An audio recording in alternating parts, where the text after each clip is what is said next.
She was like, because, oh, no, don't think I haven't done it before. I've done it 27 times. Because she did it in her living room. She practiced picking up the trophy and practiced when it was prepared to make her speech. And it came to pass. So you got to win it in your mind. Now, once you put it all together in your mind, then all that's left is just to have faith in yourself. And I think every athlete in here believes in what he or she has done or is doing or is going to do. So it's your responsibility to teach others. Everybody ain't got your faith.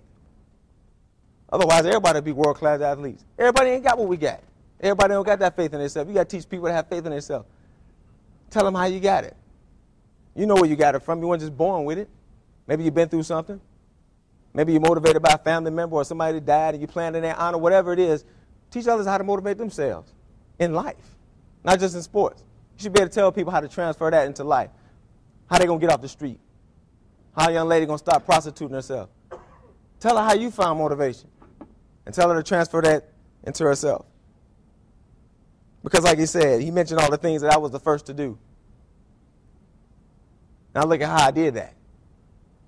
Because I just didn't want to be a failure like everybody else in my family. I didn't want to underachieve. So I did it all, right. But it means nothing if you don't teach others. And that's what it's all about. If you die today and you ain't never taught nobody else nothing, if you ain't never put nobody else on the same path you on, you ain't done nothing. Because you can't take your Orange Bowl championship with you to heaven. When you die, you can't take nothing you've gained with you. But what you can die knowing is that you put 40 or 50 other people on the right path in life. And then they'll put some other people on the right path in life. You're going to start or something. That's why when Ali does pass, and I hope it's a long time from now, he don't have to worry about that. Because he's already done it. And I'm living proof. Thank you.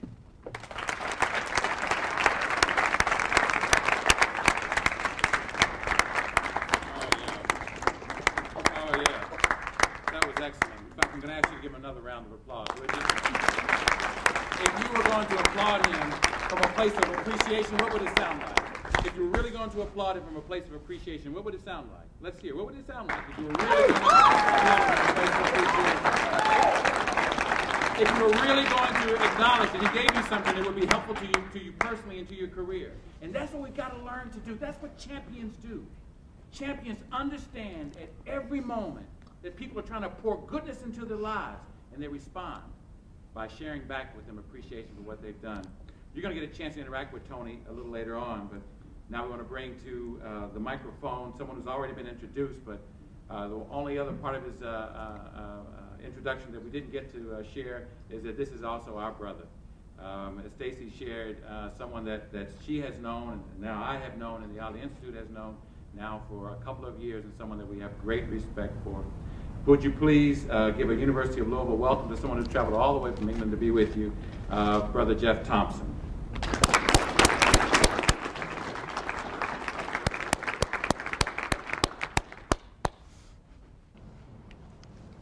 Good evening. No. Al said I came from England.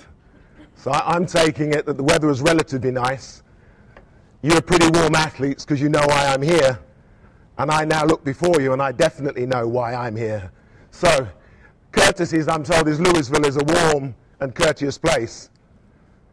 The courtesy would be extended if I say good evening to you. And if I said to you at 49, I'm still able to walk my talk in the gym, I expect you to say good evening back. Whatever time you get up tomorrow morning, I'm more than welcome to join you. What time do you get up and start training? 5:30, 4. Is it my accent? Do I need to slang a bit before you pick up the tone? But isn't that what it's all about? Sport is the ultimate language. It is the ultimate culture. Why am I here? Why are you here? What impact will you make with the gift you've been given? How will you make that difference? And who will you inspire to go faster, higher, stronger? I have had an extraordinary experience and journey from childhood, boyhood, manhood, adulthood, and fatherhood.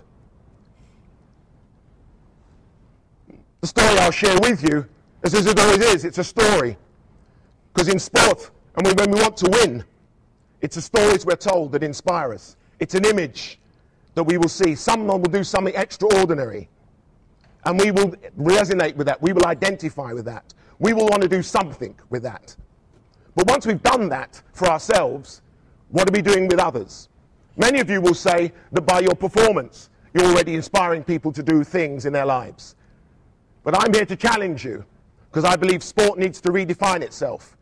It needs to reflect itself within the many hours of repetition, the mother of learning, the many hardships, the many barriers, the many hurdles, the many injuries. How many of you have been injured? How many of you lost? How many have won? Gold. Gold is a very valuable commodity. But once you've earned and mined that gold, you need to recycle it from where you've come from. Most of you will come from a home, broken home, whatever home. You will have loved what you have done. But we all know that love can be an intense relationship. The passion, sometimes misplaced, sometimes misfocused. But images are what it's all about. Read that. Please remember that. I was told that people of my colour couldn't swim. The first thing that Ali inspired in me was that he could master the media, because they weren't too interested in a very lippy young black man who said he could do what he wanted to do. So he said to the Time photographer, I will fight in the water. That's why the photographer went, and they got Ali in the pool. Do you know how difficult it was to hold that position in water? Because when there's energy flowing around you, you have to stay solid. You have to stay resolute. You have to stay true to where you know where you're going, the truth that directs you and guides you, and you don't have to be what anyone wants you to be other than what you decide is your pursuit of excellence. You are free to be what you want. Remember that, because that is the essence of what this is all about and why I am here. Images. They say your children should always do better than you did. I have a 10-year-old daughter. She will not be fighting. But who would stop a daughter who has the spirit of the warrior in her? He didn't really have any boys who were going to do it. So it was obvious there were girls who were going to want to do it. So do you understand that the marriage of sport is as such? It is always about how you inspire your family. But sport is a family. It is a fellowship. It is a brotherhood. It is a sisterhood. We represent national flags, our local communities. Something that someone said, a teacher. It was a policeman in Muhammad Ali's life who took him to a boxing gym. What if he had not have taken him to that boxing gym? What if? And how many times do we say, what if the referee had made that call? What if the referee had given me that decision? What if? What if? Never have or give yourself that feeling of what if. Give it everything it needs to be, because images are what it is always about. By the way, I'm most proud of this because it was drawn by a graffiti artist in Manchester, taken from the streets, who was defacing society, and I asked him to become creative. He's 22 years of age, Rick Cheetham. And I sat down and I explained who Muhammad Ali was, because he asked me, why are you trying to help me? And I shared with him why I was here. What was my purpose? What impact would I make as a result of my achievements? And how would I inspire young people and affect change in their lives? Muhammad Ali's vision for 2000 was already being inspired, as I will share with you tonight. But images always are images, and as sisters will realize, how many people recognize this woman? Who is she? Now, she needs to be spoken up a lot more than that. Althea Gibson, an exceptional golfer, an exceptional sportswoman, an exceptional athlete. She came to England and won Wimbledon. No easy feat. She overcame a number of challenges, a number of barriers, to lift a crown that was to see her go into recluse. I saw some photos of her in a ticker tape parade which she had upon her return to the States. But I was saddened that she died a recluse. Why did she die a recluse? Why wasn't the currency of her extraordinary achievements helped whilst women were only to achieve last week equal pay at Wimbledon? Believe me, that caused havoc, girls. The boys say it was okay, but they're still complaining. But what is it about? Is it about the equality of opportunity? It is about realizing what opportunity is and how we grasp it and take it. Because an image will always reflect. That's my proudest moment. Nelson Mandela would never have survived Robben Island if he had not been a boxer in the daily regime and the repetition of the conditioning that would harden him for the hardships that he would endure. I'll tell you a bit more about that scroll later. But he, without sport, would not be here, becoming one of the leading humanitarians and social faces and symbols of justice in our world, in our community. But what is our community? An image will always convey the community. That's me. Let me share with you a story. That was the most relaxed and happy I've ever been in my life. I had already won my third world title. For the uninitiated, I couldn't play soccer because I was too aggressive. Boxing, no chance. I didn't hit anyone with a view of taking one. I hit you, you never got back up.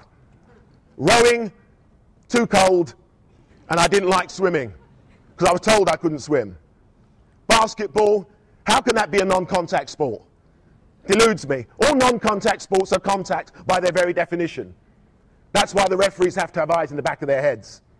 How many here are ex-officials? Hands up for officials. Damn. I learned to appreciate officials because if I explain to you competition karate, it is a martial art, but ultimately it is a pursuit of sporting excellence. The karate athlete sprints a sub-11 seconds, 100 meters, goes in the boxing gym, does everything but knock the opponent out, because if you knock the opponent out, you draw blood. If you draw blood, you've shown a lack of discipline, a lack of control. And as a result, you will be disqualified. And thousands of hours of work will be wasted. It is a sport where thousands of hours will be reflected in 10 seconds of an explosive bout of hands and feet, traveling up to 60 to 70 miles an hour. That is the control. And that's with a leg. The body can take the punishment. But imagine a slap to the face with an instep at 60 miles an hour. That's enough to get anyone crazy. But you control the aggression and you channel it. And you become quite a destructive and dangerous piece of work. Before that, on the day before, a young woman won the world heavyweight gold medal. She's now my wife. We have a very peaceful household. We have our own centre for peace and justice. I never slept that night. I've never been more nervous. Because she just looked at me and said, well, I've done mine. What about you doing yours? And she walked off. She went and celebrated with her teammates. I went and slept a very uneasy sleep. By the way, I had all my boys coming to watch, because that was winning gold on home turf in London, World Games. My mother was sitting in the audience. You want any more of a scary experience and reason for winning? Have your mom, those you grew up with, the bad boys and the good girls, and referees who didn't want to give you a chance. This was a good chance for them to give me a hard time, because I always gave them a hard time. But winning is a wonderful thing. It's an extraordinary experience. You experience lots of emotions. Many say it's a spiritual experience. It was for me. It was a euphoric high that we spend many times trying to recreate that natural drug. And it is a drug. It's a natural high. It's the ultimate high. It's the high that our young need on the streets. But where is sport in the streets as a recreational, social and cultural force for change? Why are they on the streets when they should be in the traditional centres of the why? Somewhere to go, something to do, and someone to show them, to inspire them, to challenge them, to engage them, to motivate them, and to inspire them. Images. When your arms are aloft, that's when they're going to stiff you. I learnt nothing winning. I learnt everything losing. When you win, everybody pats you on the back. You go into a comfort zone without realizing that very soon you have